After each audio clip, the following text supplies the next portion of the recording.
reminds me of, was it War of the Worlds, what happened in the radio broadcast. And then I was just watching the news today, and they talked about what happened in Boston, and two suspects originally misnamed, tweeted around the world, and obviously the impact it had on those two individuals.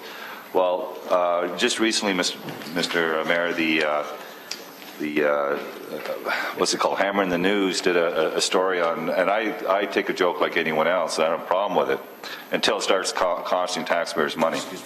And the site tweeted, quoted me as saying that I was pursuing a fine for cutting lawns diagonally.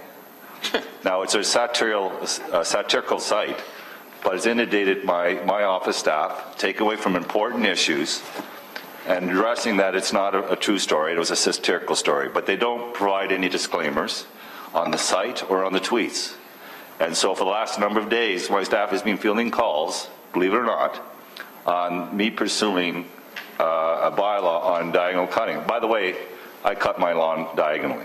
So, like I said, the site is good in the context of the satirical information. It is laughable. I think it's a great site, and I certainly promote people to go to it.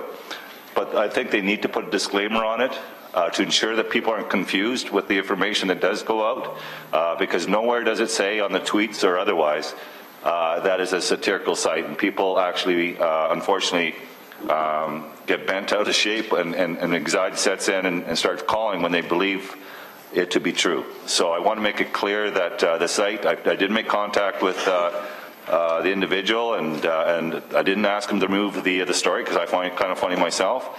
But just all I'm asking them to do is to ensure that they put disclaimers so people understand it's not real news, it's a satirical piece to create some laughter and lightheartedness on current events. So I want to make clear to my constituents that no, there's no bylaw that I'm pursuing for diagonal cutting.